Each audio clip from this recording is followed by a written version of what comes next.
व्यासाय नमः। हरि ओम। नित्यानित्यजगद्धात्रे नित्याय ज्ञानमूर्तये पूर्णानन्दाय हरये सर्वयज्ञभुजे नमः।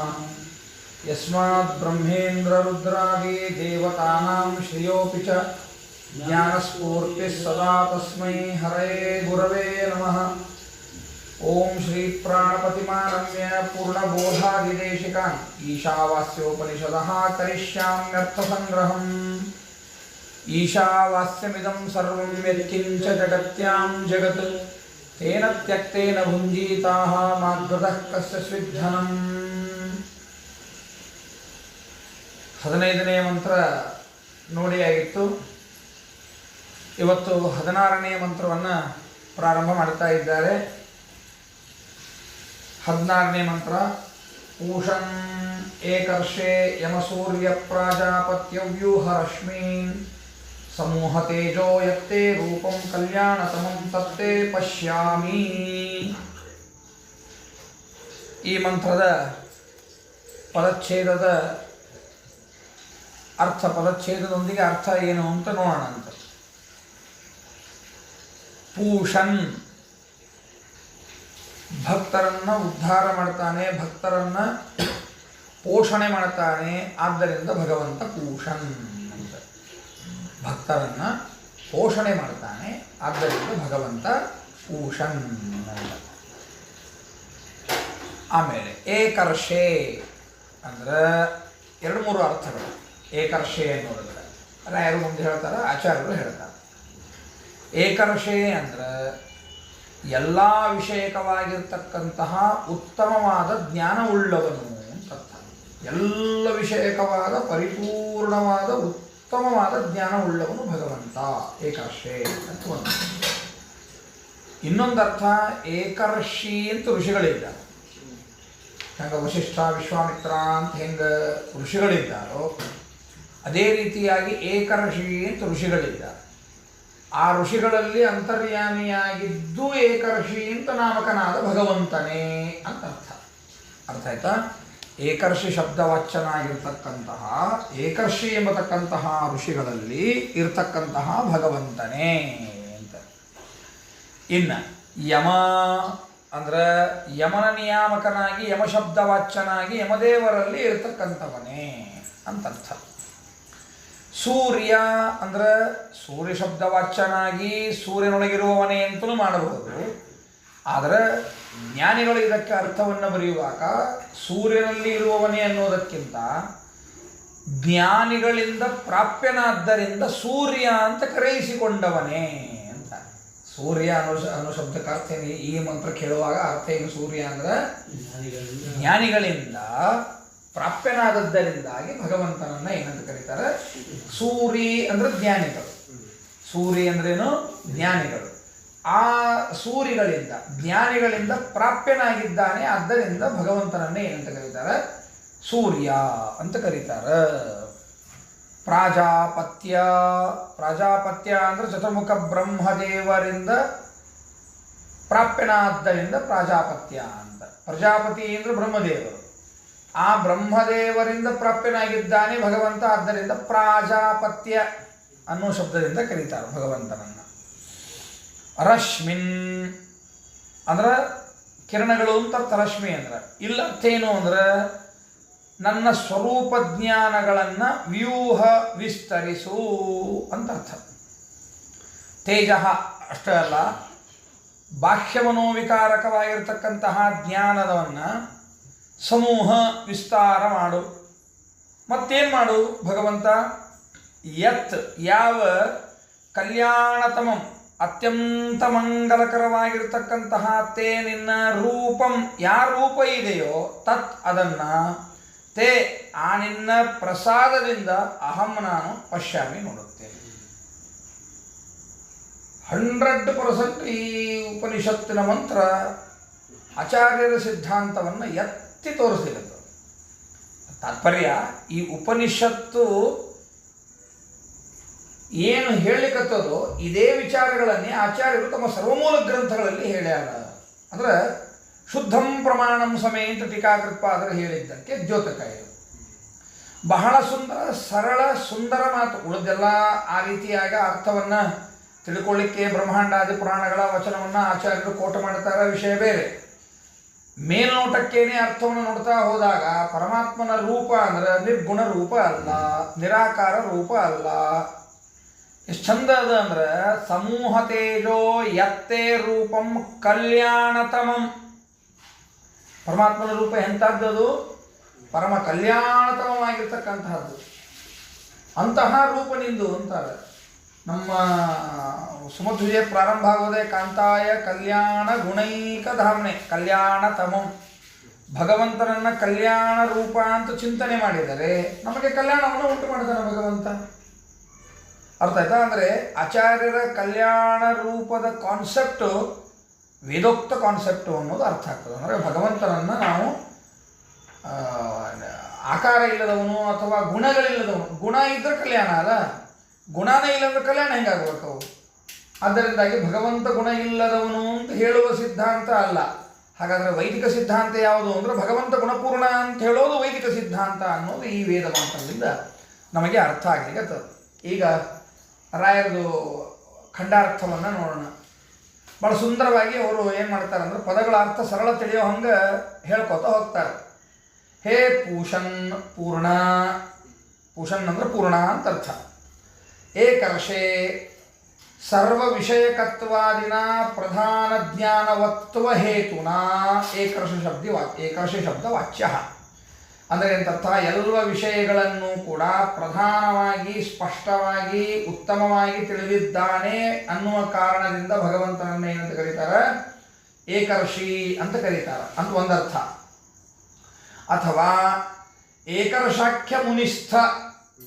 ಏಕರ್ಷಿ ಎಂಬತಕ್ಕಂತಹ ಮುನಿಗಳಲ್ಲಿ ನಿಯಾಮಕನಾಗಿ ಇರ್ತಕ್ಕಂಥವನೇ, ಆದ್ದರಿಂದಲೂ ಏಕರ್ಷಿ ಅಂತ ಕರೀತಾರೆ. ಇನ್ನು ಯಮ ಅಂತ ಯಾಕೆ ಕರೆದ್ರು ಉಪನಿಷತ್ತಿನಲ್ಲಿ ಅಂದರೆ ಸರ್ವ ನಿಯಾಮಕತೆಯ ಯಮ ಶಬ್ದ ವಾಚ್ಯ ಸಂಯಮಾಂತರ್ಗತ. ಭಗವಂತನ ನಿಯಮ ಅಂತ ಕರೀಲಿಕ್ಕೆ ಸರ್ವ ನಿಯಾಮಕತೆಯ, ಎಲ್ಲರನ್ನೂ ತನ್ನ ನಿಯಮನದೊಳಗಿಟ್ಟುಕೊಂಡಿದ್ದಾನೆ, ಆದ್ದರಿಂದ ಭಗವಂತ ಯಮ ಶಬ್ದ ವಾಚ್ಯ. ಆಚಾರ್ಯರು ಬ್ರಹ್ಮಸೂತ್ರ ಭಾಷ್ಯದಲ್ಲಿ ಇದೇ ವಿಷಯವನ್ನೇ ಸರ್ವ ಶಬ್ದಗಳ ಸಮನ್ವಯವನ್ನು ವಿಷ್ಣುವಿನೊಳಗೆ ಮಾಡಿ ತೋರಿಸ್ತಾರೆ ಆಚಾರ್ಯರು. ಎಲ್ಲ ಶಬ್ದಗಳು ಏತೆ ಸರ್ವೇ ಶಬ್ದ ಸರ್ವೇ ಘೋಷ. ನಾವು ಆಡಿರುವ ಪ್ರತಿಯೊಂದು ಶಬ್ದಗಳು, ಪ್ರತಿಯೊಂದು ಘೋಷಗಳು ಕೂಡ ಅವು ವಿಷ್ಣುವಿನ ನಾಮಗಳು ಅಂತ ಹೇಳ್ತಾರೆ. ಬರೀ ನಾನು ನೀನು ಮಾತಾಡೋದು ಅಂತ ತಿಳ್ಕೊಬೇಡ. ಜಗತ್ತಿನೊಳಗಿರುವ ಎಲ್ಲ ನಾಮಗಳು, ಎಲ್ಲ ಶಬ್ದಗಳು, ಸಮುದ್ರದ ತೆರೆಗಳು, ನದಿಯ ತೆರೆಗಳು, ಪಕ್ಷಿಗಳ ಕೂಗು, ಹಲ್ಲಿ ಲೊಚ ಲೊಚ ಅಂತ ಲೊಚಗುಟ್ಟುವುದು, ಯಾವುದೇ ಪ್ರಾಣಿ, ಯಾವುದೇ ಪಕ್ಷಿ, ಯಾವುದೇ ಜಡ ಪದಾರ್ಥಗಳು, ಯಾವುದೇ ಚೇತನರ ಒಂದು ಶಬ್ದ, ಅವರಿಂದ ಒಂದು ಅಕ್ಷರ ಹೊರಗೆ ಬಂದರೆ ಅವರದ್ದೇ ಆ ಭಾಷೆಯ ಅಕ್ಷರ, ಅದು ಬಂದರೆ ಅದು ವಿಷ್ಣುವಾಚಕವಾಗಿರುತ್ತದೆ. ಯಾವ ಶಬ್ದಗಳು ವಿಷ್ಣುವಾಚಕವಲ್ಲದ ಒಂದು ಶಬ್ದಗಳೂ ಇಲ್ಲ ಅಂತಾರೆ ಆಚಾರ್ಯ. ಅಷ್ಟು ಸುಂದರವಾಗಿ ತಮ್ಮ ಬ್ರಹ್ಮಸೂತ್ರ ಭಾಷ್ಯ ಅನುವ್ಯಾಖ್ಯಾನಗಳಲ್ಲಿ ಆಚಾರ್ಯರು ಸ್ಪಷ್ಟ ನಮಗೆ ತಿಳಿಸಿಕೊಡ್ತಾರೆ. ಇಲ್ಲೂ ಕೂಡ ನೋಡ್ರಿ ಹಾಗೇ ಹೇಳಿಕತ್ತಾರೆ. ಒಂದೊಂದು ಶಬ್ದಗಳು ಕೂಡ ವಿಷ್ಣುವಿಗೆ ಸಮನ್ವಯ ಮಾಡಿ ತೋರಿಸ್ತಾರೆ. ಹಾಗಾದ್ರೆ ಯಮ ಅಂದ್ರೆ ನಾವೇನು ತಿಳ್ಕೊಂಡ್ವಿ? ಯಮ ಅಂದ್ರೆ ಆ ಯಮನನ್ನು ತಿಳ್ಕೊಂಡ್ವಿ. ಅದರ ಆಚಾರ್ಯರಂತಾರೆ ಯಮ ಅಂದ್ರೆ ಸರ್ವನಿಯಾಮಕತೆಯ ಯಮ ಶಬ್ದ ವಾಚ್ಯ. ರಾಯರ ಆ ವಿಷಯವನ್ನು ಹೇಳಿಕತ್ತಾರೆ. ಆಚಾರ್ಯರ ಅಭಿಪ್ರಾಯನೇ ಆಚಾರ್ಯ ಹೇಳ್ತಾರೆ, ಅದನ್ನೇ ವಿಷಯವನ್ನೇ ರಾಯರು ಹೇಳ್ತಾರೆ. ಅಂದರೆ ಎಲ್ಲರನ್ನೂ ನಿಯಮನದೊಳಗೆ ತಗೋತಾನಾದ್ದರಿಂದಾಗಿ ಭಗವಂತ ಯಮ ಶಬ್ದ ವಾಚ್ಯ. ಆದ್ದರಿಂದಲೇ ಯಮ ಅಂತರ್ಗತ, ಯಮನೊಳಗೂ ಅಂತರ್ಯಾಮಿಯಾಗಿದ್ದಾನೆ. ಸೂರ್ಯಭಿ ಪ್ರಾಪ್ಯತ್ವ ಹೇತುನ ಸೂರ್ಯ ಶಬ್ದ ವಾಚ್ಯ ಸನ್. ಜ್ಞಾನಿಗಳಿಂದ ಹೊಂದಲ್ಪಡ್ತಾನೆ, ಆದ್ದರಿಂದ ಸೂರ್ಯ ಶಬ್ದ ವಾಚ್ಯನಾಗಿದ್ದಾನೆ. ಅಷ್ಟೇ ಅಲ್ಲ, ಸೂರ್ಯ ಅಂತರ್ಗತ, ಹೀಗಾಗಿ ಸೂರ್ಯ ಅಂತರ್ಗತನಾಗಿದ್ದಾನೆ. ಪ್ರಾಜಾಪತ್ಯ ಅಂದರೆ ಪ್ರಜಾಪತೆ. ಯಾರವ ಪ್ರಜಾಪತೆ? ಹಿರಣ್ಯಗರ್ಭಸ್ಯ ವಿಶೇಷೇಣ ಪ್ರಾಪ್ಯತೆಯ, ಹಿರಣ್ಯಗರ್ಭನಿಂದ ವಿಶೇಷವಾಗಿ ಹೊಂದಲ್ಪಡ್ತಾನೆ. ಆದ್ದರಿಂದಾಗಿ ಭಗವಂತನನ್ನ ಪ್ರಾಜಾಪತ್ಯ ಶಬ್ದ ವಾಚ್ಯ, ಅವನನ್ನು ಪ್ರಾಜಾಪತ್ಯ ಎಂಬುದಾಗಿ ಕರೀತಾರೆ. ರಶ್ಮೀನ್ ಅಂದ್ರೇನು? ಮದೀಯಂ ಸ್ವರೂಪ ಜ್ಞಾನಂ ವ್ಯೂಹ ವಿಸ್ತಾರಯ ಅಂತ ಪ್ರಾರ್ಥನೆ. ಅಂದರೆ ನನ್ನದೇ ಆಗಿರ್ತಕ್ಕಂತಹ ಜ್ಞಾನ ಏನದಲ್ಲ, ಮದೀಯಂ ಸ್ವರೂಪ ಜ್ಞಾನಂ, ಅದನ್ನು ಏನು ಮಾಡು ಭಗವಂತ, ನನಗೆ ತೋರಿಸು ಅಂತ ಪ್ರಾರ್ಥನೆ. ತೇಜೋ ಇಲ್ಲೇ ಮದೀಯಂ ಸ್ವರೂಪ ಜ್ಞಾನಂ ವ್ಯೂಹ ಅಂತ ಹೇಳಿದ ಮೇಲೆ ಇನ್ನು ತೇಜೋದ್ದು ಬೇಕಲ್ಲ, ಬಾಹ್ಯಜ್ಞಾನನೂ ಬೇಕಲ್ಲ. ಅದಕ್ಕೆ ತೇಜೋ ಅಂದ್ರೆ ಬಾಹ್ಯಜ್ಞಾನಂಚ, ಅದನ್ನು ಹೇಳು, ಅದನ್ನು ತೋರಿಸಪ್ಪ. ಸಮೂಹ ಅಂದ್ರೆ ವಿಸ್ತಾರಯ ಅಂತರ್ಥ, ವಿಸ್ತಾರ ಮಾಡೋದು ಅಂತ ಅರ್ಥ. ತೇಜ ಇತಿ ಸ್ವರೂಪ ಜ್ಞಾನಂ, ತೇಜ ಅಂತಂದ್ರೆ ಏನಂತ ಸ್ವರೂಪ ಜ್ಞಾನ ಎಂಬುದಾಗಿ ಅರ್ಥ. ರಶ್ಮೀನ್ ಇತಿ ಬಾಹ್ಯಜ್ಞಾನ, ರಶ್ಮೀನ್ ಅನ್ನೋದೇನಿದೆ ಬಾಹ್ಯಜ್ಞಾನವನ್ನು ಕೂಡ ಹೇಳಬಹುದು. ತಥಾಚ ಯತ್ ತೇ ರೂಪಂ ಕಲ್ಯಾಣತಮಂ ತದ್ರೂಪಂ ತೇ ಪ್ರಸಾದಾದ್ ಅಹಂ ಪಶ್ಯಾಮಿ ಇತಿ. ನಿನ್ನ ಕಲ್ಯಾಣತಮವಾಗಿರ್ತಕ್ಕಂತಹ ರೂಪ ಏನಿದೆ, ಆ ಕಲ್ಯಾಣತಮವಾಗಿರ್ತಕ್ಕಂತಹ ರೂಪವನ್ನು ನಿನ್ನ ಪ್ರಸಾದದಿಂದ ನಾನೇನು ಮಾಡ್ತೇನೆ, ನೋಡ್ತೇನೆ. ಅಂದರೆ ಭಗವಂತನ ರೂಪವನ್ನು ಕಾಣಬೇಕಾದರೂ ಭಗವಂತನ ಪ್ರಸಾದ ಇದನ್ನು ಕಾಣ್ತದೆ, ಇಲ್ಲಾಂದ್ರೆ ಕಾಣುವುದಿಲ್ಲ. ಅರ್ಜುನನಿಗೆ 10 ಅಧ್ಯಾಯಗಳ ಉಪದೇಶವನ್ನು ಮಾಡಿ, 1ನೇ ಅಧ್ಯಾಯ ಅರ್ಜುನನ ವಿಷಾದ ಕಥಾಭಾಗ, ಅದೇನು ಪ್ರಸಂಗ ಅದನ್ನೆಲ್ಲ ಹೇಳಿ ಅರ್ಜುನನಿಗೆ ವಿಷಾದ ಬಂದಿರತಕ್ಕಂತಹ ವಿಚಾರವನ್ನು ಹೇಳಿದ್ದು 1ನೇ ಅಧ್ಯಾಯ. 2ನೇ ಅಧ್ಯಾಯದ ಪ್ರಾರಂಭದಿಂದ ಶ್ರೀಕೃಷ್ಣ ಪರಮಾತ್ಮ ಉಪದೇಶವನ್ನು ಮಾಡಲಿಕ್ಕೆ ಪ್ರಾರಂಭ ಮಾಡಿದ. 10-11 ಶ್ಲೋಕಗಳ ಭಾಗ ಮುಗಿದ ಮೇಲೆ ಉಪದೇಶವನ್ನು ಪ್ರಾರಂಭ ಮಾಡಿಲ್ಲ. ಅಂದರೆ 2ನೇ ಅಧ್ಯಾಯದಿಂದ ಉಪದೇಶವನ್ನು ಪ್ರಾರಂಭ ಮಾಡಿ 10 ಅಧ್ಯಾಯದವರೆಗೆ ತನ್ನ ಸರ್ವೋತ್ತಮತ್ವವನ್ನು, ತನ್ನ ನಿಯಮನದೊಳಗೆ ಜಗತ್ತು ಹೇಗಿದೆ ಅಂತ ತಿಳಿಸಿಕೊಟ್ಟು, ಎಲ್ಲ ಮಾನವರ ಕರ್ತವ್ಯ ಏನು, ತತ್ರಾಪಿ ಅವರವರ ವರ್ಣಾಶ್ರಮಗಳಿಗೆ ಅನುಗುಣವಾದ ಸ್ವಕರ್ಮ ರತರಾಗಿ ಇರೋದು ಹೇಗೆ ಅಂತ ಇಷ್ಟೆಲ್ಲ ತಿಳಿಸಿಕೊಟ್ಟು, ಅನಂತರದಲ್ಲಿ ಭಗವಂತ ಏನು ಮಾಡಿದ, ಅವನಿಗೆ ಜ್ಞಾನ ಬಂದಿದೆ ಅಂತ ಆದ ಮೇಲೆ ತನ್ನ ತೇಜೋರೂಪವನ್ನು ತೋರಿಸಿದ. ತೇಜೋರೂಪ ಅಂದ್ರೇನು, ವಿಶ್ವರೂಪವನ್ನು ತೋರಿಸಿದ. ವಿಶ್ವರೂಪ ತೋರಿಸಬೇಕಾದರೂ ದಿವ್ಯ ಚಕ್ಷುಸ್ಸನ್ನು ಕೊಟ್ಟ ಭಗವಂತ. ಹಂಗ ಬರಿಕಣ್ಣಿನಿಂದ ತನ್ನ ದಿವ್ಯವಾದ ತೇಜಸ್ಸಿನ ರೂಪವನ್ನು, ವಿಶ್ವರೂಪವನ್ನು ಭಗವಂತ ತೋರಿಸಲಿಲ್ಲ, ಬರಿಕಣ್ಣಿನಿಂದ ತೋರಿಸಲಿಲ್ಲ. ತೋರಿಸಬೇಕಾದ್ರೆ ಭಗವಂತ ಹೆಂಗೆ ತೋರಿಸಿದ, ದಿವ್ಯ ಚಕ್ಷುಸ್ಸನ್ನು ಕೊಟ್ಟ. ದಿವ್ಯ ಚಕ್ಷುಸ್ಸನ್ನು ಕೊಡಬೇಕಾದರೆ ಪ್ರಸಾದ ಮಾಡಿದ ಅಂತ ಅರ್ಥ ಅಲ್ಲ. ಉಳಿದವರಿಗೆ ದಿವ್ಯ ಚಕ್ಷುಸ್ ಕೊಳ್ಳಾರ್ದೆ ಅವನಿಗೆ ನೋಡಲಿಕ್ಕೆ ದಿವ್ಯ ಚಕ್ಷುಸ್ ಕೊಟ್ಟ ಅಂದ್ರೆ ಅವನಿಗೆ ಪ್ರಸಾದ ಆಯಿತು ಅಂತ ಅರ್ಥ ಇಲ್ಲ. ದೇವಸ್ಥಾನಕ್ಕೆ ಹೋಗಿರ್ತೀರಿ, ದೇವಸ್ಥಾನಕ್ಕೆ ಹೋದಾಗ ಒಂದು 10-20 ಜನ ಇರ್ತಾರೆ. ಅರ್ಚಕರು ನಿಮಗೆ ಮಾತ್ರ ಪ್ರಸಾದವನ್ನು ಕೊಡ್ತಾರೆ. ಅಂದ್ರೆ ಹೂ ಪ್ರಸಾದನೋ, ಕಾಯಿ ಪ್ರಸಾದನೋ, ಹಣ್ಣಿನ ಪ್ರಸಾದನೋ ಏನೋ ಒಂದು ಅರ್ಚಕರು ನಿಮಗೆ ಕೊಡ್ತಾರೆ. ನೀವೇನಂತೀರ ಅವಾಗ? ಭಗವಂತನ ಪ್ರಸಾದ ಆತಪ ಅಂತೀರಿ ಅಲ್ಲ. ಆ ಆಚಾರ್ಯರ ಮುಖಾಂತರ, ಅರ್ಚಕರ ಮುಖಾಂತರ ನನಗೆ ಭಗವಂತನ ಪ್ರಸಾದ ಆಯಿತು ಅಂತ ಹೇಳ್ತೀವಿ. ನಿರ್ಮಾಲ್ಯ ಬಂದರೇನೆ ಭಗವಂತನ ಪ್ರಸಾದ ಅಂತ ತಿಳ್ಕೊಳ್ಳಿಕ್ಕತ್ತಾಗ ಸಾಕ್ಷಾತ್ ಭಗವಂತನ ದಿವ್ಯ ರೂಪವನ್ನು ನೋಡೋದು ಅಂತಂದಾಗ ಅದಕ್ಕಾಗಿ ದಿವ್ಯ ಚಕ್ಷುಸ್ಸನ್ನೇ ಕೊಡ್ತಾನೆ. ಅಂದರೆ ನಿರ್ಮಾಲ್ಯ ಕೊಟ್ಟರೆ ಪ್ರಸಾದ ಅಂದಾಗ ದಿವ್ಯ ಚಕ್ಷುಸ್ಸನ್ನೇ ಕೊಡೋದಕ್ಕೆ ಪ್ರಸಾದ ಅನ್ನೋದಿಲ್ಲ ಅಲ್ಲ. ಅಂತಹ ಪ್ರಸಾದವನ್ನು ಸ್ವೀಕಾರ ಮಾಡಿ ಅರ್ಜುನ ಏನು ಮಾಡಿದ, ದಿವ್ಯ ರೂಪವನ್ನು ನೋಡಿದ, ವಿಶ್ವರೂಪವನ್ನು ನೋಡಿದ. ಅಷ್ಟೇ ಅಲ್ಲ, ಅದನ್ನು ಪೂರ್ತಿಯಾಗಿ ನೋಡ್ಲಿಕ್ಕಾಗಲಿಲ್ಲ. ಮತ್ತು ಅರ್ಜುನನಿಗೆ ಉಪಸಂಹಾರ ವಿಶ್ವ ಅಂತ ಹೇಳ್ತಾ, ಇಲ್ಲಪ್ಪ ನೋಡ್ಲಿಕ್ಕಾಗೋದಿಲ್ಲ ಮಾರಾಯ, ಇಷ್ಟನ್ನು ನೋಡ್ಲಿಕ್ಕೆ ನನ್ನ ಕಡೆ ಶಕ್ತಿ ಇಲ್ಲ, ಇದನ್ನು ಉಪಸಂಹಾರ ಮಾಡಿಬಿಡಪ್ಪ ಸಾಕು ನನಗೆ ಅಂತ ಕೇಳಿಕೊಂಡ. ಅದಕ್ಕೂ ಮತ್ತೆ ಅದನ್ನು ನೋಡ್ಲಿಕ್ಕೆ ಆಗಂಗಿಲ್ಲ ಅಂತ ಆದದ್ದನ್ನು ಮತ್ತೆ ಅವನಿಗೆ ಅವನ ಶಕ್ತಿಗೆ ಅನುಗುಣವಾಗಿ ಏನು ಬೇಕೋ ಅದನ್ನು ಮಾಡಲಿಕ್ಕೂ ಮತ್ತೆ ಭಗವಂತನ ಪ್ರಸಾದ. ಅದನ್ನೇ ಹೇಳ್ತಾರೆ, ಇದೇ ನಡೆದಿತ್ತು ನಿನ್ನೆ ಪಾಠದಾಗೂ, ಇದೇ ನಡೆದಿತ್ತು. ಭಗವತ್ ಪ್ರಸಾದ ಇರಲಾರದೆ ಮೋಕ್ಷ ಆಗಲಿಕ್ಕೆ ಸಾಧ್ಯ ಇಲ್ಲ. ಭಕ್ತಿ ಬೇಕು. ಭಗವಂತನ ಪ್ರಸಾದಕ್ಕೆ ಮುಖ್ಯ ಯಾರು ಬೇಕು ಅಂದರೆ ಭಕ್ತಿ ಬೇಕು.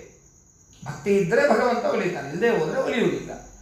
ಅಂತಹ ಭಗವಂತನ ಪ್ರಸಾದ ಏನಿದೆ, ಅಂತಹ ಭಗವಂತನ ಪ್ರಸಾದದಿಂದಲೇನೆ ನಿನ್ನ ಕಲ್ಯಾಣತಮವಾದ ರೂಪವನ್ನು ನಾನು ನೋಡ್ತೀನಿ. ಹಂಗಾರೆ ಪರಮಾತ್ಮನ ರೂಪ ನೋಡಬೇಕಾದ್ರೆ, ಕಲ್ಯಾಣತಮವಾದ ರೂಪವನ್ನು ನೋಡಬೇಕಾದ್ರೆ ಭಗವಂತನ ಪ್ರಸಾದ ಬೇಕು. ಕಲ್ಯಾಣತಮ ರೂಪ ಇಲ್ಲ ಅಂದ್ರೆ ಭಗವಂತನ ಪ್ರಸಾದ ಬೇಕಿಲ್ಲ ಅಂತ ಅರ್ಥ. ಹಾಗಾದ್ರೆ ಯಾರಿಗೆ ಭಗವಂತನ ಪ್ರಸಾದ ಇಲ್ಲ ಅವರಿಗೆ ಕಲ್ಯಾಣ ರೂಪ ಸಿಗುವುದಿಲ್ಲ ಅಂತ. ಹಾಗಾದ್ರೆ ಭಗವಂತನ ಪ್ರಸಾದ ಇಲ್ಲದವರಿಗೆ ಕಲ್ಯಾಣ ರೂಪ ಸಿಗುವುದಿಲ್ಲ ಅಂದರೆ ಏನಂತ ಹೇಳಿದಂಗೆ ವೈದಿಕ ವಿಚಾರಗಳು ಅವು ಅಲ್ಲ.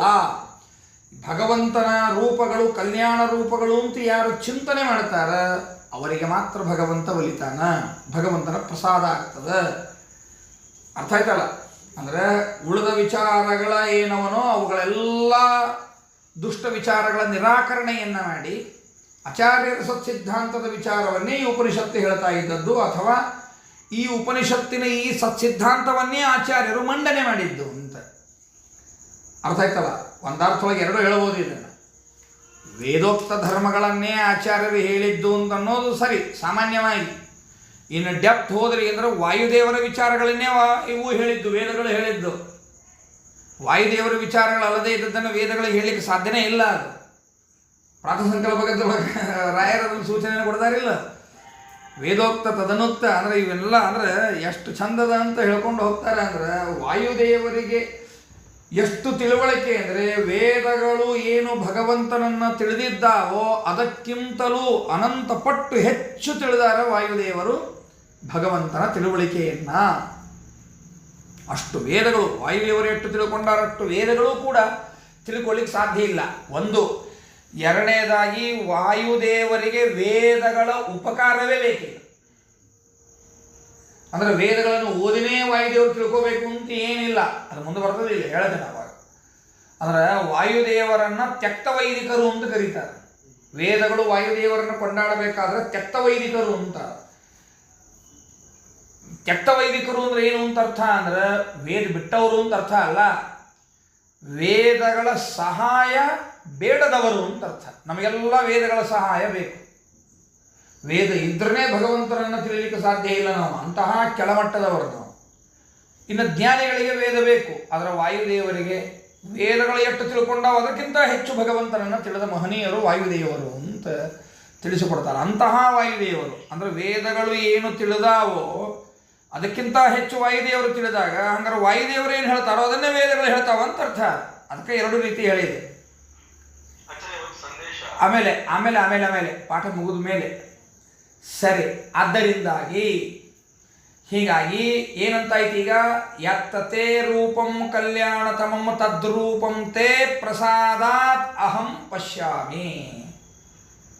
ಅರ್ಥ ಆಯ್ತಾ? ಹಾಗಾದರೆ ಭಗವಂತನ ಕಲ್ಯಾಣತಮ ರೂಪ ನಾನು ನೋಡಲಿಕ್ಕೆ ಕಾರಣವಾದದ್ದು ಯಾವುದು? ಭಗವಂತನ ಪ್ರಸಾದ. ಹಾಗಾದ್ರೆ ಉಪನಿಷತ್ತಿನ ಸಿದ್ಧಾಂತ ಪ್ರಸಾದವಾದ, ವೇದದ ಸಿದ್ಧಾಂತ ಪ್ರಸಾದವಾದ, ಮಧ್ವ ಸಿದ್ಧಾಂತ ಪ್ರಸಾದವಾದ. ಕ್ಲಿಯರ್ ಆಯ್ತಲ್ಲ? ಎಸ್. ಆದಿತ್ಯ ರಶ್ಮ್ಯಾದೀನಾಂ ಅಪಗಮನಾದಿನ ತದಂತರ್ಗತ ಪ್ರತೀತ್ಯ ಸಂಭವಾತ್ ಆದಿತ್ಯ ರಶ್ಮ್ಯಾದಿ ವಿಷಯಂ ವ್ಯಾಖ್ಯಾನಂ ಅಯುಕ್ತಂ. ಏನಂತ ಹೇಳಿದ್ರಂಗಾರ, ಆದಿತ್ಯ ರಶ್ಮಿ ಮೊದಲಾದ ಪಕ್ಷಕ್ಕೆ ಸರಿ ಇರಲಿ, ಸೂರ್ಯನೇ ನಿನ್ನ ರಶ್ಮಿಗಳನ್ನು ನೀನು ಪಕ್ಕಕ್ಕೆ ಸರಿಸು, ಅಥವಾ ಕಣ್ಣು ಕೋರೈಸ್ತಕ್ಕಂತಹ ನಿನ್ನ ಕಿರಣಗಳೇನವ ಅದು ಯಾವುದೂ ಪ್ರತಿಘಾತಿ ಇರಲಾರ್ದೇನೆ ನಿನ್ನ ಕಿರಣಗಳಿಗೆ ಅಂತರ್ಗತವಾಗಿರ್ತಕ್ಕಂತಹ ಸ್ವರೂಪ ಏನದ ಅದನ್ನು ನಾನು ನೋಡ್ಲಿಕ್ಕೆ ಸಾಧ್ಯ ಆಗುವುದಿಲ್ಲ. ಆದ್ದರಿಂದ ಆದಿತ್ಯ ರಶ್ಮಿ ಅಂದರೆ ಆದಿತ್ಯ ಮಂಡಲದ ಸ್ವರೂಪನಾಗಿರ್ತಕ್ಕಂತಹ ಈ ಮಂತ್ರದ ಹಿಂಗೆ ಈ ಮಂತ್ರಕ್ಕೆ ಏನು ವ್ಯಾಖ್ಯಾನ ಮಾಡಿಕತ್ತಾರ, ಈ ವ್ಯಾಖ್ಯಾನ ಸರಿಯಲ್ಲ ಅಂತ. ಈ ವ್ಯಾಖ್ಯಾನ ಏನದ ಅದು ಸರಿಯಲ್ಲ ಎಂಬುದಾಗಿ ತಿಳಿಸಿಕೊಳ್ಳಿಕತ್ತಾರ. ಅರ್ಥ ಆಯ್ತಾ? ಅಂದರೆ ಹಿಂಗೆ ಅಪವ್ಯಾಖ್ಯಾನ ಮಾಡಿದವರು ಇದ್ದಾರೆ. ಅವ್ರು ಯಾರಂತ ಹೆಸರು ಹೇಳಿಕ್ಕೆ ಹೋಗಲಿಲ್ಲ ರಾಯರು. ಅದು ತೊಗೊಂಡೇನು ಮಾಡ್ತೀರಿ ಅಂತಾರೆ. ಯಾವಾರ ಹೇಳಿ ಏನರ ಮಾಡಲಿ, ಅದನ್ನು ತೊಗೊಂಡೇನು ಮಾಡಬೇಕಾಗಿದೆ. ವಿಷಯ ಸರಿ ಇರಲಿ, ವಿಷಯಗಳ ಮೇಲೆ ಕಾನ್ಸಂಟ್ರೇಷನ್ನು ಹೊರತು ವಿಷಯ ಹೇಳಿದವ್ರ ಮೇಲೆ ಕಾನ್ಸಂಟ್ರೇಷನ್ ಮಾಡಬಾರ್ದು. ಅವ್ರು ಯಾರೋ ಹೇಳಿರಲಿ, ನಮಗೆ ಸಬ್ಜೆಕ್ಟಿವ್ ಆಗಿರ್ಬೇಕು. ನಾವು ಆ ವಿಷಯ ವಸ್ತು ಪ್ರಾಧಾನ್ಯತೆಯನ್ನು ಕೊಟ್ಟು ಹೇಳ್ಬೇಕು. ಅದಕ್ಕೆ ಹೇಳಿದ್ರೆ ಹಿಂಗೆ ಈ ಮಂತ್ರಕ್ಕೆ ಅಪಾರ್ಥವನ್ನು ಮಾಡ್ಲಿಕ್ಕತ್ತಾರಪ್ಪ, ಹೀಗಾಗಿ ಆ ಅಪವ್ಯಾಖ್ಯಾನಗಳನ್ನು ಈ ಮಂತ್ರವು ನಿರಸನ ಮಾಡಲಾಯಿತು ಅಂತ ಇಷ್ಟು ಹೇಳಿದರು. ಇನ್ನು ಆಚಾರ್ಯರ ಭಾಷ್ಯ ಹಿಂಗದ, ಪ್ರಧಾನ ಜ್ಞಾನ ರೂಪತಃ ವಿಷ್ಣುರೇಕ ಋಷಿರ್ಜ್ಞೇಯೋ ಯಮೋ ನಿಯಮನಾತ್ ಹರಿ ಸೂರ್ಯಸ್ಯ ಸೂರಿಗಮ್ಯತ್ವಾತ್ ಪ್ರಾಜಾಪತ್ಯ ಪ್ರಜಾಪತೆ ವಿಶೇಷೇಣೈವ ಗಮ್ಯತ್ವಾತ್. ಇಷ್ಟು ಮಂತ್ರಕ್ಕೆ ಇಷ್ಟು ಅರ್ಥ. ಮುಂದೆ ಮಂತ್ರಕ್ಕೆ ಮತ್ತೆ ಮುಂದಿಂದು ಹೇಳ್ತಾರೆ. ಅಂದರೆ ಒಂದು ಪುರಾಣದೊಳಗೆ ಅದು ಎಷ್ಟು ಹೇಳಿಕತ್ತದ ಆ ವಿಷಯಕ್ಕೆ ಎಟ್ಟಬೇಕು ಅಷ್ಟೇ ತಕ್ಕೊಂಡು ಆಚಾರ್ಯರು ಪ್ರಮೋಪಕಾರವನ್ನು ಮಾಡುತ್ತಾರೆ. ಆಚಾರ್ಯರ ಭಾಷ್ಯದ ಅದನ್ನೇ ರಾಯರು ಅನುಕರಣೆ ಮಾಡಿದ್ದು. ಆಚಾರ್ಯರ ವಿಚಾರಗಳನ್ನೇ ಅನುಸರಿಸಿ ರಾಯರು ಸುಲಭವಾಗಿ ಹೇಳಿದ್ದು. ಆಚಾರ್ಯರ ವಾಕ್ಯ ನೋಡ್ರಿ ಈಗ, ಪ್ರಧಾನ ಜ್ಞಾನ ರೂಪತಃ ಸರ್ವ ವಿಷಯಕವಾದ್ದರಿಂದ ಪ್ರಧಾನವಾಗಿರ್ತಕ್ಕಂತಹ ಜ್ಞಾನರೂಪನಾಗಿರ್ತಕ್ಕಂಥವನು ಭಗವಂತ. ಅವ ಯಾರು ಅಂದರೆ ವಿಷ್ಣುವಾಗಿದ್ದಾನೆ. ಏಕಋಷಿ ಅಂದರೆ ಏನಂತರ್ಥ? ಏಕ ಋಷಿ, ವಿಷ್ಣು ಏಕ ಋಷಿರ್ಜ್ಞೇಯ ಅಂತ. ಅಂದರೆ ಏಕರ್ಷಿ ಅಂಥೇಳಿ ಜ್ಞೇಯನಾಗಿದ್ದಾನೆ ಅಂತ ತಿಳಿಸ್ಕೊಟ್ರು. ಅವನೇ ಯಾರು? ಶ್ರೀಹರಿ. ಯಮ ಅಂತ ಯಾಕ? ಯಮೋ ನಿಯಮನಾಥ್, ನಿಯಮನಾಥ್ ಯಮಃ, ಅವ ಕಹ ಹರಿ ಅಂತ. ಸೂರ್ಯ ಅಂತ ಯಾಕ? ಸಹ ಸೂರಿಗಮ್ಯತ್ವ, ಜ್ಞಾನಿಗಳಿಂದ ಗಮ್ಯನಾಗಿದ್ದಾನೆ. ಪ್ರಾಜಾಪತ್ಯ ಅಂದರೆ ಪ್ರಜಾಪತೇ ವಿಶೇಷೇಣೈವ ಗಮ್ಯತ್ವ, ಪ್ರಜಾಪತಿಯಾಗಿರ್ತಕ್ಕಂತಹ ಬ್ರಹ್ಮದೇವರಿಂದ ವಿಶೇಷವಾಗಿ ಅವನೇನಾಗಿದ್ದಾನೆ? ಗಮ್ಯನಾಗಿದ್ದಾನೆ. ಆದ್ದರಿಂದ ಅಂತ ಇಷ್ಟು 16ನೆಯ ಮಂತ್ರವನ್ನು ಹೇಳಿದರು. ಇನ್ನು 17ನೆಯ ಮಂತ್ರವನ್ನು ಹೇಳಬೇಕಾದ್ರೆ ರಾಯರು ಖಂಡಾರ್ಥದಲ್ಲಿ ಅದಕ್ಕೊಂದು ಪೀಠಿಕೆಯನ್ನು ಕೊಡುತ್ತಾರೆ. ಸರ್ವ ಜೀವೋತ್ತಮ ಮುಖ್ಯವಾಯುರೂಪ ಪ್ರತೀಕ ಸ್ಥಿತ್ಯಾದಿ ಜ್ಞಾನಂ ಅವಶ್ಯಕಮಿತಿ ಭಾವೇನ ತತ್ ಸ್ಥಿತ್ಯಾದಿಕಂ ಆಹ ಯ ಇತಿ ಯೋಸಾವಸೌ ಪುರುಷ ಸೋಹಮಸ್ಮಿ ಮಂತ್ರ. ಏನಪ್ಪ ಇದು ಭಾರಿ ಗಾಬರಿ ಆಗ್ತದೆ. ಇಷ್ಟೋ ತನಕ ಏನೋ ಹೇಳಿಬಿಟ್ರಿ, ಈ ಒಮ್ಮಿಂದೊಮ್ಮೆಲೆ ಯಹ ಅಸೌ ಅಸೌ ಪುರುಷ ಸೋಹಮಸ್ಮಿ, ಸ್ಪಷ್ಟವಾಗಿ ಏನಿದು ಮಾಯಾವಾದಿಗಳ ವಿಚಾರವನ್ನು ಇಷ್ಟು ಓಪನ್ ಆಗಿ ವೇದ ಹೇಳ್ದಂಗೆ ಅನ್ನಿಸ್ತದಲ್ಲ ಅಂತ ಅನ್ನಿಸ್ತದೆ. ಏನು ಗಾಬರಿ ಆಗಬೇಕಾದ ಪ್ರಸಂಗ ಇಲ್ಲ, ಅಲ್ಲ ಅರ್ಥನೇ ಬೇರೆ ಇದೆ. ಅದಕ್ಕಾಗಿ ರಾಯರು ಸುಂದರವಾಗಿರ್ತಕ್ಕಂತಹ ವಿವರಣೆಯನ್ನು ಕೊಡ್ತಾರೆ. ಆ ವಿವರಣೆಯನ್ನು ನೋಡಿ ಆಚಾರ್ಯರ ಭಾಷ್ಯವನ್ನು ನಾವು ನೋಡಿದ್ವಿ ಅಂದರೆ ಭಾಳ ಆನಂದ ಆಗ್ತದೆ. ಈ ಮಂತ್ರ ಎಷ್ಟು ಸುಂದರವಾಗಿ ವಿಚಾರವನ್ನು ಹೇಳಲಿಕ್ಕತ್ತದ ಅನ್ನೋದು ನಮಗೆ ಅರ್ಥ ಆಗ್ತದೆ. ಹಾಗಾದ್ರೆ ಏನಿಲ್ಲ, ಈ ಮಂತ್ರದ ಮೊದಲ ಪೀಠಿಕಾ ಭಾಗ ಏನು ಅಂದ್ರೆ ಏನಂದಾರ ಇವು ರಾಘವೇಂದ್ರ ಗುರು ಸಾರ್ವಭೌಮರು ಸರ್ವ ಜೀವೋತ್ತಮ ಮುಖ್ಯ ವಾಯುರೂಪ ಪ್ರತೀಕ ಸ್ಥಿತ್ಯಾದಿ ಜ್ಞಾನಂ ಅವಶ್ಯಕಂ ಇತಿ ಭಾವೇನ. ಹಾಗಾದ್ರೆ ಈ ಮಂತ್ರ ಹೊರಡಲಿಕ್ಕೆ ಕಾರಣ ಏನು ಅಂದ್ರೆ ಸರ್ವ ಜೀವೋತ್ತಮರಾಗಿರ್ತಕ್ಕಂತಹ ಮುಖ್ಯವಾಯುದೇವರೇನಿದ್ದಾರೋ, ಜೀವೋತ್ತಮರಾದ ಮುಖ್ಯವಾಯುದೇವರೇನಿದ್ದಾರೋ ಆ ಮುಖ್ಯವಾಯುದೇವರೆಂಬ ಪ್ರತೀಕದೊಳಗೆ ಇರತಕ್ಕಂತಹ ಪರಮಾತ್ಮ ಎಲ್ಲ ಜೀವರಾಶಿಗಳನ್ನು ಪ್ರೇರಣೆ ಮಾಡ್ತಾನೆ ಅಂತ ಈ ಜ್ಞಾನ ಬಹಳ ಅವಶ್ಯಕ ಅಂತ ತಿಳಿಸಿಕೊಳ್ಳಿಕ್ಕೆ ಹೊರಟದ್ದು ಈ 17ನೆಯ ಮಂತ್ರ ಅಂತ. ನಿಮಗೆ ಮೇಲ್ನೋಟಕ್ಕೆ ಮಂತ್ರದ ಅರ್ಥ ನೋಡಿದಾಗ ಇದೇನೋ ಅನಾಹುತಾತ್ಪದ, ಇಷ್ಟೊತ್ತಕ್ಕ ಮುದ್ದು ಸಿದ್ಧಾಂತ ಅಂತಂದು ದ್ವೈತ ದರ್ಶನ ಅನಾದಿ ಸನಾತನ ಅಂತ ಎಲ್ಲ ಅಂದು ಒಮ್ಮಿಂದೊಮ್ಮೆ ಇದೇನೋ ಬೇರೆ ವಿಚಾರನೆ ನಮಗೆ ಬಂದುಬಿಡುತ್ತಲ್ಲ ಅಂತ ಅನ್ನಿಸ್ತದೆ. ಅದರ ಕಾನ್ಸೆಪ್ಟೇ ಬೇರೆ ಇದೆ. ಅರ್ಥ ಆಯ್ತಾ? ಅದಕ್ಕೆ ಪೀಠಿಕೆಯನ್ನು ರಾಘವೇಂದ್ರ ಗುರು ಸಾರ್ವಭೌಮರು ಕೊಟ್ಟರು. ಅಂದ್ರೆ ಈ ಮಂತ್ರ ಓದೋಕ್ಕಿಂತ ಮುಂಚೆನೇ ಈ ಪೀಠಿಕೆ ಇಟ್ಕೊಂಡು ಮಂತ್ರ ಓದ್ರಿ. ಎಲ್ಲ ಈ ಪೀಠಿಕೆ ಇರಲಿ, ಹಾಗೆ ಒಂದು ಹೊಳೆದಿತ್ತು. ಪ್ರಿಪರೇಷನ್ ಇರಲಾರ್ದ ಮಂತ್ರಕ್ಕೆ ಅರ್ಥವನ್ನು ಹೆಂಗೆ ಮಾಡ್ಕೋಬೇಕು ಅಂತ ಪ್ರಿಪರೇಷನ್ ಇರಲಾರ್ದ, ನಾನು ಪ್ರಿಪೇರ್ ಆಗಲಾರ್ದ ಆ ಪುಸ್ತಕವನ್ನು ನೋಡಲಿಕ್ಕೆ ಅಂತ ಹೊರಟೆ ಅಂದ್ರೆ ಯದ್ವಾ ತದ್ವಾ ಅರ್ಥ ಆಗ್ಲಿಕ್ಕೆ ಶುರು ಆಗ್ತಾವೆ. ಮೊದಲು ಮೆಂಟಲಿ ಪ್ರಿಪೇರ್ ಆಗಲಿ. ಈ ಮಂತ್ರ ಯಾಕೆ ಬರೀ ಇದೊಂದು ಮಂತ್ರಕ್ಕೆ ಮಾಡಿಲ್ಲ ರಾಯರು, ಎಲ್ಲ ಮಂತ್ರಗಳಿಗೂ ಹಂಗೆ ಅದಕ್ಕೆ ಪೀಠಿಕೆಯನ್ನು ಕೊಡ್ಲಿಕ್ಕತ್ತಾರ, ಅಂದ್ರೆ ಲಿಂಕ್ ಕೊಡ್ಲಿಕ್ಕತ್ತಾರ. ಈ ಮಂತ್ರ ಬರಲಿಕ್ಕೆ ಕಾರಣ ಏನು ಅಂತ ಲಿಂಕ್ ಕೊಡ್ತಾ ಹೊರಟಾರ ರಾಯರು. ದೊಡ್ಡ ಉಪಕಾರ ಅದು. ಹಾಗೆ ಇಲ್ಲೂ ಕೂಡ ಏನು ಮಾಡಿದರು ಅಂದ್ರೆ ಎಲ್ಲ ವಿಷಯಗಳನ್ನು ನೀವು ಏನು ತಿಳ್ಕೊತೀರಿ, ಭಗವಂತನ ಗುಣಗಳನ್ನು, ಭಗವಂತನ ವ್ಯಾಪ್ತಿಯನ್ನು, ಅಂದರೆ ಎಲ್ಲೆಲ್ಲಿ ಭಗವಂತ ಇದ್ದಾನೆ ಅಂತ ನಾವೇನು ಎಲ್ಲ ಕಡೆಯೂ ಇದ್ದಾನೆ ಭಗವಂತ. ಆದರೆ ಯಾರ್ಯಾರೊಳಗೆ ಭಗವಂತನಿದ್ದಾನೆ ಅಂತ ಏನು ನಾವು ತಿಳಿತೀವಿ, ಹಾಗೆ ತಿಳಿಯುವ ವಿಷಯದಲ್ಲಿ ಪ್ರಧಾನ ತಿಳಿಬೇಕಾದು ಅಂದರೆ ಮುಖ್ಯವಾಯುದೇವರಲ್ಲಿ ನಿಯಾಮಕನಾಗಿ ಭಗವಂತನಿದ್ದಾನೆ. ಮುಖ್ಯವಾಯುದೇವರಲ್ಲಿ ನಿಯಾಮಕನಾದ ಆ ಭಗವಂತನೇ ಸಮಸ್ತ ಜೀವರಾಶಿಗಳನ್ನು ನಿಯಮನ ಮಾಡ್ತಾನೆ. ಯಾಕಂದ್ರೆ ಪರಮಾತ್ಮನಿಗೆ ಬಹಳ ಪ್ರೀತಿ ಅಂದರೆ ಮುಖ್ಯ ಪ್ರಾಣದೇವರು. ವಾಯುದೇವರನ್ನ ಕಂಡ್ರೆ ಭಗವಂತನಿಗೆ ಬಹಳ ಪ್ರೀತಿ. ಯಾಕೆ ಪ್ರೀತಿ ಅಂದ್ರೆ ಯಾವ ದೋಷಗಳೂ ವಾಯುದೇವರಲ್ಲಿ ಇಲ್ಲ. ಅವರಷ್ಟು ಭಗವಂತನನ್ನು ಅನನ್ಯವಾಗಿ ನಂಬಿದವರಿಲ್ಲ. ಅವರಷ್ಟು ವಾಯುದೇವರಷ್ಟು ಭಗವಂತನನ್ನು ನಿಷ್ಕಾಮವಾಗಿ ಕಂಡವರಿಲ್ಲ. ಎಲ್ಲರಲ್ಲಿಯೂ ಕೂಡ ಎಷ್ಟೆಷ್ಟೋ ಒಂದು ಸ್ವಲ್ಪ ಇರಲಿ ಬಹಳ ಇರಲಿ ಅವರವರ ಯೋಗ್ಯತೆ ಅನುಗುಣವಾಗಿ ಕಾಮನೆಯಿಂದ ಭಗವಂತನನ್ನು ಕಾಣುವ ಪರಿ ಕಂಡ್ರೆ, ವಾಯುದೇವರು ಮಾತ್ರ 100ಕ್ಕೆ 100 ಅಂದ್ರೆ ಸಣ್ಣದಾದೀತು, ಬಹಳ ಸಣ್ಣದಾದೀತು.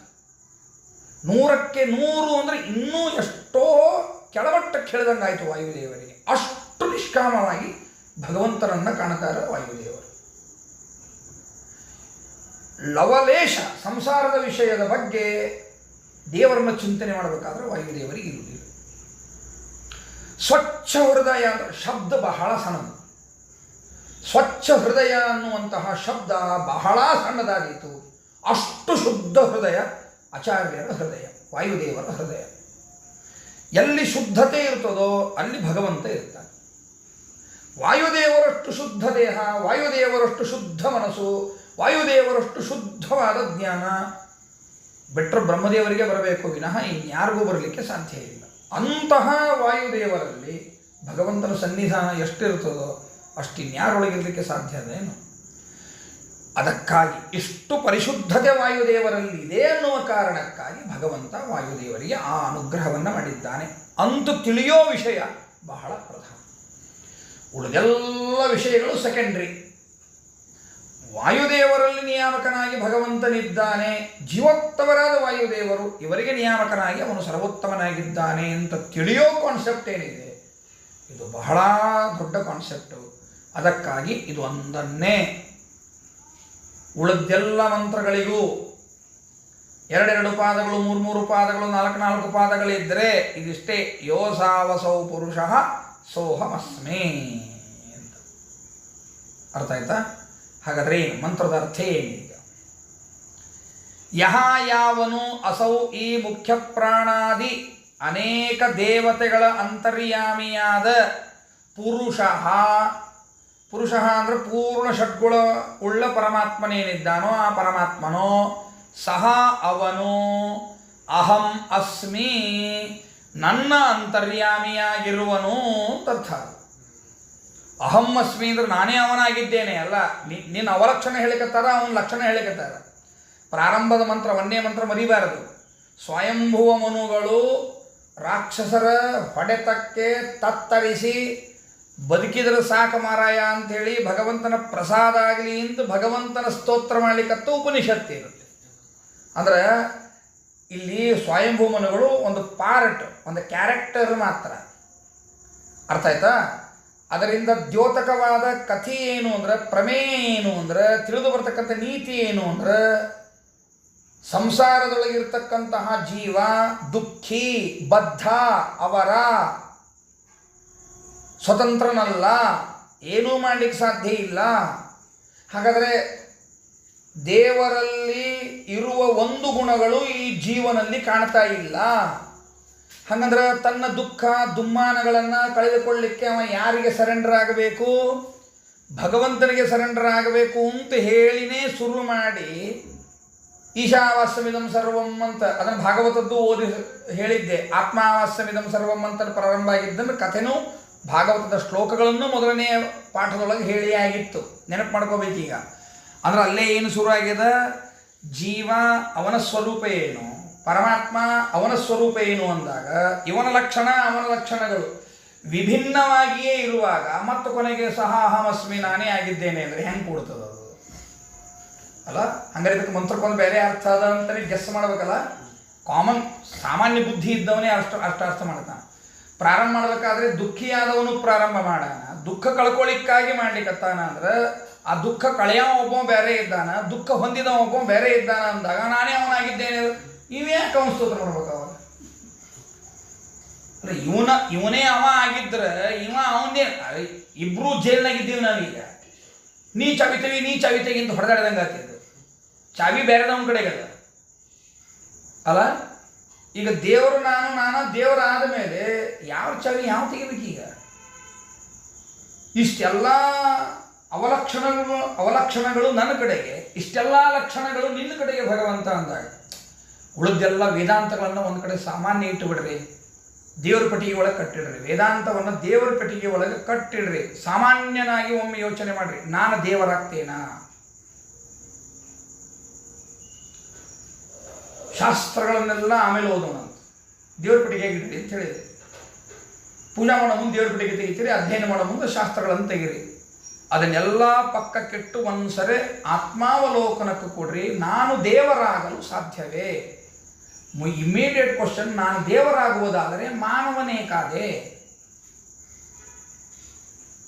ಅಲ್ಲ, ಹುಚ್ಚು ಸಹಿತ ಮಂದಿಗೆ ಕಲ್ಲು ಹೊಡಿತಾನೋ ಹೊರತು ತನಗೆ ತಾನ ಕಲ್ಲು ಹೊಡ್ಕೊಳ್ಳೋದಿಲ್ಲ. ಹಂಗಿದ್ದಾಗ ನಾನು ದೇವರಿದ್ದಾವ ಜೀವಾಗಿ ಇಂಥ ಕೆಟ್ಟ ಸ್ಥಿತಿ ಬರ್ಬೇಕಾ? ಇನ್ನೊಬ್ಬರ ಕಡೆಯಿಂದ ಅನಿಸ್ಕೊಳ್ಳೋದು, ಆಡಿಸ್ಕೊಳ್ಳೋದು. ಯಪ್ಪ, ಜೀವನದಾಗಂತೂ ಎಲ್ಲರೂ ತತ್ತರಿಸಿ ಹೋಗ್ಯಾರ. ಸಾಕು ಮಾರಾಯ ಜೀವನ ಅನ್ನೋಟ್ರ ಮಟ್ಟಿಗೆ ಅನುಭವಿಸ್ಲಿಕ್ಕೆ ಆ ದೇವರು ಜೀವ ಆಗ್ತಾನ? ಶಾಸ್ತ್ರ ಬೇಡ, ಆಮೇಲೆ ಅವರು ಶಾಸ್ತ್ರ. ಇಷ್ಟಾದರೂ ಒಂದು ಕಾನ್ಸೆಪ್ಟ್ ಬರ್ಬೇಕಲ್ಲ. ಹಂಗಾರೆ ಈ ಮಂತ್ರಕ್ಕೆ ಅರ್ಥ, ಹಂಗಾರೆ ಹಿಂಗೆ ಅರ್ಥ ಅಂತ ಆಯಿತು. ಹಂಗಾರೆ ರಾಯರು ಏನು ಹೇಳ್ತಾರೆ ಈಗ? ಖಂಡಾರ್ಥಕ್ಕೆ ಬರ್ರಿ, ಅರ್ಥ ಆಯ್ತಲ್ಲ? ಏನಂತಾರೆ ರಾಯರು ಅಂದ್ರೆ ಸರ್ವ ಹೇಳೋದು. ಯೋಸೌ ಪ್ರಸಿದ್ಧ ಅಸೌ ಮುಖ್ಯ ಪ್ರಾಣೇ ಸ್ಥಿತ ಇತಿ ಶೇಷ. ಇನ್ನು ಸಹ ಅಹೇಯತ್ವಾತ್ ಪದಂ ಅಹಂ ಇತ್ಯುಕ್ತಃ ಸದಾ ಅಸ್ತಿತ್ವೇನ ಮೇಯತ್ವ ಹೇತುನ ಅಸ್ಮೀತಿ ತಿಂಗ್ ಪ್ರತಿರೂಪಕಾವ್ಯ ಪದವಾಚ್ಯ ತಂ ಪಶ್ಯಾಮೀತ್ಯರ್ಥಃ. ಯದ್ವಾ ಅಸಾವಸಾವೀತಿ ದ್ವಯಮಪಿ ಪ್ರಥಮಾಂತಮೇವ ವೀಪ್ಸಾಯಾಂ ದ್ವಿರುಕ್ತಿಃ ಪೂರ್ವಂ ಪೂಷಾದಿಶಬ್ದೈಃ ಉಪಲಕ್ಷಣತಯಾ ಪ್ರಾಣಾದ್ಯನೇಕ ಪ್ರತೀಕಸ್ಥತ್ವಂ ವಿಷ್ಣೋರುಕ್ತಂ ತತ್ರ ಭೇದಶಂಕಾಯಾಂ ಯೋಸಾವಿತಿ ವಾಕ್ಯಮುಚ್ಯತೆ. ಯೋಸಾವಸೌ ಪುರುಷಃ ಪ್ರಾಣಾದ್ಯನೇಕ ಪ್ರತೀಕೇಷು ಸ್ಥಿತಃ ಸೋಹಮಸ್ಮಿ ಮದಂತರ್ಯಾಮಿತಯಾ ಅಸ್ತಿ ಇತ್ಯರ್ಥಃ. ಸರ್ವಪ್ರತೀಕೇಷು ಮಯಿ ಚ ಸ್ಥಿತ ಏಕ ಏವೇತಿ ಫಲಿತಃ ಅರ್ಥಃ. ಎಲ್ಲರೊಳಗಿರ್ತಕ್ಕಂತಹ ಭಗವಂತನೇ ನನ್ನೊಳಗಿದ್ದಾನ ಅಂತ ತಿಳ್ಕೊಳ್ಳೋದೇ ಫಲಿತಾರ್ಥ. ಯಾಕಂದ್ರೆ ಭಯ ಇಲ್ಲ, ಕಶೋಕ ಕಮೋಹ ಅಂತ ಹೇಳಿದ್ರೆ ಇಲ್ಲ. ಏನಂದ್ರೆ ಇಂಟ್ರೊಡಕ್ಷನ್ ಪಾರ್ಟ್ನಾಗ ಒಂದು, ಕನ್ಕ್ಲೂಷನ್ ಪಾರ್ಟ್ನಾಗ ಒಂದು ಹೇಳಿಬಿಟ್ರೆ ಮುಗಿದ. ಭಗವಂತ ನಂಬಿದ್ರೆ ಶೋಕ ಇಲ್ಲ, ಮೋಹ ಇಲ್ಲ, ದುಃಖ ಇಲ್ಲ ಅಂತ ಅಲ್ಲಿ ಹೇಳಿ ಆ ಭಗವಂತ ನಾನೇ ಆಗೀನಿ ಅಂದ್ಬಿಟ್ರೆ ಏನು ಅನರ್ಥ ಆಗ್ತದಪ್ಪ? ಹಂಗಲ್ಲ. ಹಂಗಾರ ಫಲಿತಾರ್ಥ ಏನು ಅಲ್ಲೇನದ ಅದನ್ನ ಕನ್ಕ್ಲೂಷನ್ ಬರ್ಬೇಕಲ್ಲ. ಇಂಟ್ರೊಡಕ್ಷನ್ಗೆ ಅನುಗುಣವಾಗಿ ಕನ್ಕ್ಲೂಷನ್ ಬರ್ಬೇಕಲ್ಲ. ಹಾಗಾದ್ರೆ ಕನ್ಕ್ಲೂಷನ್ ಪಾರ್ಟಿ ಬರ್ಲಿಕ್ಕೆ ಈಗ ಮುಗಿಲಿಕ್ಕೆ ಬಂತು ಉಪನಿಷತ್ತು ಇದು. ಹಾಗಾದ್ರೆ ಕನ್ಕ್ಲೂಷನ್ ಪಾರ್ಟಿ ಬರ್ಬೇಕಾದ್ರೆ ಏನಂತ ಫಲಿತಾರ್ಥ ಆಗ್ಲಿಕ್ಕದ? ನನ್ನ ಮುಖ್ಯ ಪ್ರಾಣದೇವರಲ್ಲಿ ಎಲ್ಲರಲ್ಲಿ ಇದ್ದ ಭಗವಂತನೇ ನನ್ನೊಳಗೆ ಇರುವಾಗ ಯಾವ ಶೋಕ, ಯಾವ ಮೋಹ? ಕರೆಕ್ಟ್ ಅಂತ ಇಲ್ಲ ಅಂದ್ರೆ ಮೊದಲನೇ ಮಂತ್ರಕ್ಕೂ, ಎರಡನೇ ಮಂತ್ರಕ್ಕೂ, 18ನೇ ಮಂತ್ರಕ್ಕೂ, 20ನೇ ಮಂತ್ರಕ್ಕೂ ಬಂದಾಗ ಸಂಗತಿ ಇರ್ಬೇಕು ಅವಕ್ಕೆ ಒಂದಕ್ಕೊಂದು.